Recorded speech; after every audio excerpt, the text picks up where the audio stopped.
Good morning, gamers. We are back again on another beautiful morning, hopefully where you're residing, talking about the gaming news and the roundup of information that has dropped.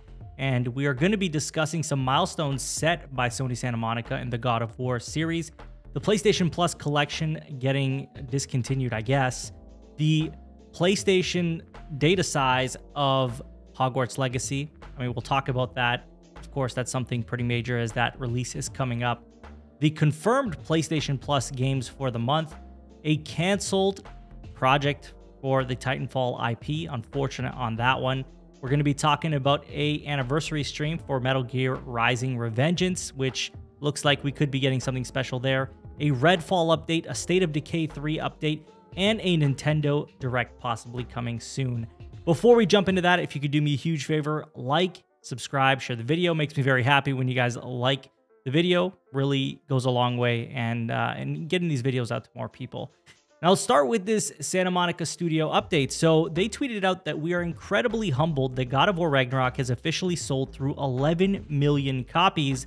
None of this would be possible without the support of our fans, so thank you for coming on this journey with us.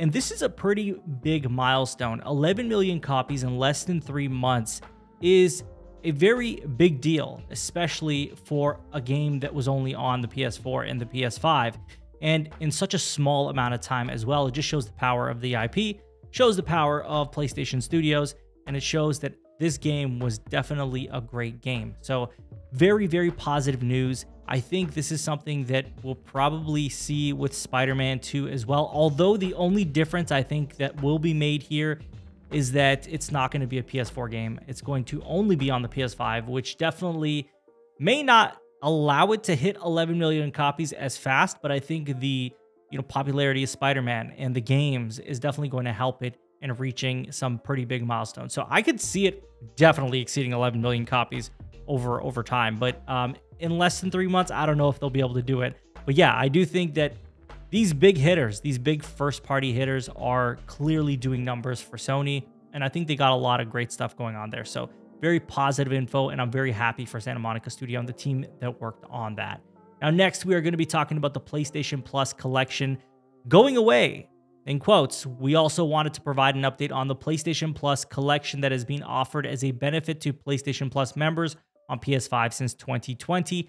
On May 9th, the PlayStation Plus collection will no longer be offered.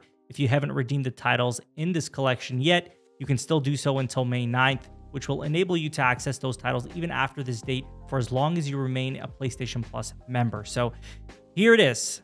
Finally, they are discontinuing it. And naturally, we expected that that would eventually happen. Surely we didn't think that these titles would forever and ever be available. Now, there was the question of, okay, are they going to replace these titles? What exactly are they going to do? Are they going to add to these titles? And there was no concrete information, not from Sony, not from, anybody really. So we were kind of left to think, okay, is this just something as a gift to people who buy a PS5? Or is this something that's going to remain and stay in the near future and kind of expand after that? And it looks like that is definitely not the case. But I do like that they are giving us a time frame of when we can still do this. So you can still do this up until May 9th, which is a long time, and also a lot of forewarning, like, hey, if you want these games, download them now because they're going to be gone on May 9th. And I think that's a pretty big deal. And what Sony's doing with that is I think at least being transparent is very positive. It makes me happy to see that. Most of these games, I mean, are either included in PlayStation Plus or, they're pretty old. And some of them have actually been removed in certain places. So I know Persona 5, I think, has been removed. Mortal Kombat X in certain regions has been removed. So it's not exactly like the whole game list is intact. So it's really not that big a deal to me, but I'd love to hear your guys' thoughts if this upsets you. I don't know. Let me know why, if it does. I mean, if you have a reason, please share it. I'm always curious to hear the perspective and opinions of the people watching these videos. Now, next, we're talking about Hogwarts Legacy. So if you didn't know, at PlayStation Size on Twitter always gives us updates on things that are happening on the PlayStation Network side of things. And they have said the download size is 79.543 gigabytes. Preload will be February 8th. For Deluxe Edition owners, February 5th. And launch will be February 10th for Deluxe Edition owners, February 7th. So it's coming soon. this game is definitely coming soon. There's been a lot of great previews on this. People saying the game is really impressive. The game is great. And I think people who like Harry Potter are going to love Hogwarts Legacy. And I think that it's about time that a good Harry Potter game comes along, because I don't think there were any great ones. And finally at last, we're going to be getting a decent Harry Potter game, at least according to the previews. So very exciting stuff for those of you who are looking forward to this game. Now, next, we're talking about the confirmed PlayStation Plus monthly games. Of course, the leaker was once again correct. This doesn't surprise any of us because they've been correct since September of 2021, I believe. And Evil Dead, the game, Ollie Ollie World, Destiny 2 Beyond Light DLC, and Mafia Definitive Edition are all going to be free for you to pick up. They will be available from February 7th to March 6th, 2023. So if you want them, I highly suggest you download them as soon as possible when they do become available. So that's very exciting. And 4 decent games, I think, or 3 decent games in 1 DLC. I'm actually curious to jump into Beyond Light myself. Let me know what you guys think of those PlayStation Plus games. Now, the next thing we're talking about is kind of sad. Kind of makes me a little bit sad.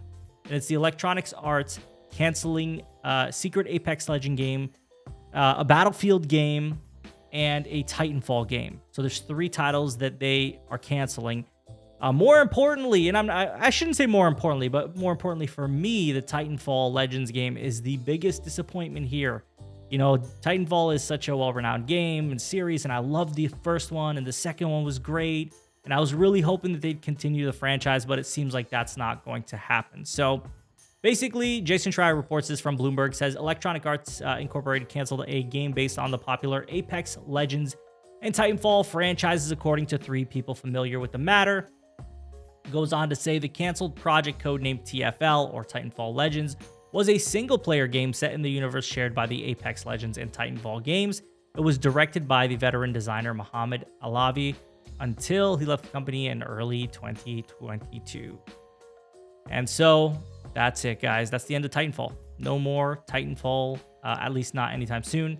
And I was hoping that that would not be the case. But yes, apparently the report, what was it? The disappointing outlook for revenue in the current quarter was what did it, at least according to them. And that can happen. Obviously, we're seeing a lot of layoffs across the entire industry and many different sectors as well. So it's not exactly a shocker that this is happening, as this is kind of what happens during a recession. People lose their jobs, unfortunately. You know, the value of things or the cost of things go up. All sorts of stuff like this is occurring, and it's not anything new. This is something that we've seen before. But disappointingly, yes, no more Titanfall, guys. That is not happening anytime soon. I hope it does come back eventually, but as for now, that's where it stands. Now, next, we were talking about Metal Gear Rising: Revengeance. It's the 10th anniversary, and Platinum Games tweeted out, at least for a rough translation through Google, Metal Gear Rising: Revengeance 10th anniversary event notice. On February 21st, 2023, Metal Gear Rising: Revengeance will celebrate its 10th anniversary since its release. On the day of the event, we will unveil the MGR anniversary art on Platinum Games' official Twitter to commemorate the 10th anniversary, so don't miss it. So people are believing that this could mean that we are going to see a sequel. That's kind of the big thing here. People want to see a sequel to this game, and that's not necessarily out of possibility, because, I mean, we've been talking about this for a while, and there's been a lot of rumors about a Metal Gear announcement, a Metal Gear game, something happening around Metal Gear. And this could just be it. This could be the one that does it. And honestly, kind of makes sense. I mean, of course, outside of the remakes that have been rumored for a long, long time, this would be one thing that would be like a new entry. And it'd be cool because Platinum Games would be doing it. And it'd be great. I think we'd get a good game out of Platinum Games, as always. They're just great over there. So, yeah. Exciting news for anybody wanting a Metal Gear Rising Revengeance sequel, if that is what this will end up being. We don't know yet. This is kind of speculation at this point. We don't know for sure, so don't get too excited about it, but definitely a reason to look out for this, and I'll definitely let you know what happens afterwards. Now, next, RedFall gets an update. So, according to their FAQ on their website, the question says, will playing RedFall require an online connection for single player as well as co-op? And it says, yes, a persistent online connection is required for single player and co-op. And I see there are some people that are upset about this. There's some people who are like, I don't care. This really isn't a big deal. It's 2023. this doesn't impact me specifically, right? I think that, yeah, it's not really a big deal. Not to me. To me, it is not. I understand there are people out there who may not have internet or may not have the best internet. But I don't know. I just feel like, we're in a pretty modern age. I feel like being upset about having to be connected to the internet to play RedFall, kind of silly, unless it specifically impacts you and you really, really want to play RedFall, then yeah, that sucks. But for most people, I don't think this is going to be an issue, especially because this game really pushes online co-op and just co-op in general. So I think that being that it's kind of built around that, it's kind of fair to expect that. But yeah, sure. If you're upset about it, you're entitled to the way you feel, and nobody can tell you how to feel. So definitely let me know what you think about that. But overall, for me personally, I'm not upset about this. This doesn't impact whether I play it or not. Now, still in the Xbox sector, we are talking about State of Decay 3. So according to a LinkedIn profile of senior cinematic artist at Undead Labs, Alan Deekfuss, I don't know if I said that correctly. Forgive me if that's wrong. State of Decay 3 will feature in-game cinematics as opposed to pre-rendered ones. In addition, the LinkedIn profile of Simon Scher, Director of Animation and Technology at Undead Labs, reveals that Microsoft is developing a new studio under Undead Labs in Orlando, Florida. In addition to working on animation technology in Unreal Engine 5 for State of Decay 3, this new team is fostering cross-studio animation technology, collaboration, and animation technology initiatives across Xbox game studios. And I think that's a great thing for Microsoft. I mean, they need to all work together. They need to help each other build up their studios, share technology, share techniques, share all this stuff to become better. Sony does it, PlayStation does it, and it works wonders for them. So I think that Microsoft should definitely do the same thing. You got to look at what's working in the industry and then do the same thing so you can, do better as well. And then sometimes you lead in a technology space or you lead in a way and people will look at you and follow you, right? So I think it works both ways. On top of that, we know that they are working with the Coalition as well to get better with developing games and the relation to Unreal Engine 5 for State of Decay 3. So very important notes. State of Decay 3, I don't know. I'm not excited for it myself. I didn't really care for State of Decay 1. 2 didn't really intrigue me. And honestly, I felt they were, for a lack of a better word, I guess they were poor for the games that they were. It's hard to say it without, maybe upsetting somebody, but I don't mean it to be malicious. I mean it in a sincere way, that they could do better. And I'm hoping with State of Decay 3 that they will do better. And I would also like to see them do something different as well. I mean, State of Decay 1, 2, 3, come on, we got to start working on some new IP as well. I think that's pretty important. But yeah, I mean, it is what it is. It looks like they're doing what they need to do to improve, and hopefully it shows in the game that they launch whenever it does come out. And that's the wrap up for State of Decay 3 and Xbox. Now, lastly, we're going to be moving on to Nintendo. We haven't talked about Nintendo like ever since I started this. This is going to be the first time. I mean, I will always talk about Nintendo whenever there's something kind of substantial about it. In this case, Jeff Grubb has something to say about a Direct, and I'm going to let him say it himself. We'll listen to the quick clip, and then I'll come back to you guys. Here we go. Your pulse is on that. If you're expecting one and what you think might be showing up at it. Yeah, I mean, everything I'm hearing, and it's all just sort of reiterating it. It continues to be the week of February 6th. Over and over and over again, every little detail I get is basically a week from now. We should begin hearing about all this stuff. I think it's probably late in the week, so don't. If the February 6th is going to come around, we're not going to hear about it, and people are going to freak out. Like there's nothing happening. First of all, I'm not guaranteeing it for that week. I'm just saying that's what everything's sort of pointing to right now. I don't think that's too surprising because they always have one in February or at the, March at the latest. That one year they had kind of one a little bit later in March.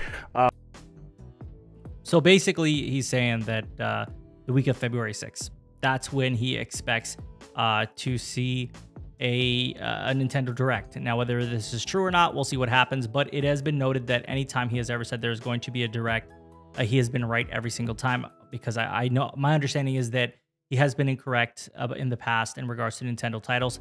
So he kind of lost a little bit of credibility in that space. But people are also saying that because he's never been wrong about a Direct, that, there's a good reason that he could be correct about this. So yeah, maybe we get a Direct of the week of February 6th. Maybe we don't. We'll see what happens. It's coming up soon anyway. So we'll see. We'll certainly see where that goes. So really excited to hear if that does happen. I'd like to see some more Nintendo first-party games, as that's definitely a platform I play a lot on, and hopefully a lot of you play on Nintendo as well. I feel like it's definitely, you're missing out on some good games if you don't play on Nintendo. But maybe those games don't appeal to you. In that case, I get it. But if you do like games and you like a variety of games, Nintendo has some great titles. But that wraps up this daily wrap-up, guys. Thanks so much for watching. Again, it means a lot to me that you guys are watching these videos, and you guys are expressing that you enjoy these wrap-ups. So we're going to continue doing them every morning. Let me know what you guys think about all these different topics. We got so many things here, and I definitely want to have these conversations with you guys. What do you think of the milestone that Santa Monica set with God of War Ragnarok? How do you feel about the PlayStation Plus collection disappearing? What do you think of the download side of Hogwarts Legacy? What do you think of the PlayStation Plus games? Excited about those? How do you feel about Battlefield being canceled, or the Battlefield Legends, the Apex Legends and Titanfall game? I believe it was called Titanfall Legends, being canceled. Do you even like Titanfall? Let me know. How do you feel about this Metal Gear announcement? Do you think we're going to get a game out of that, or we're going to get something special? How do you feel about RedFall only being online? How do you feel about State of Decay 3 and the updates we got there? And lastly, what do you think of this Nintendo Direct rumor? Let me know in the comments. And as always, if you have not subscribed already, please subscribe, like, share the video. Helps the channel a ton. You can follow me on Twitter. Link will be in the description. And if you want to go a step further and support the channel, you can always become a channel member. It starts at $1.99 Canadian a month. Thank you guys all for watching. I'll talk to you on the next one. Take care.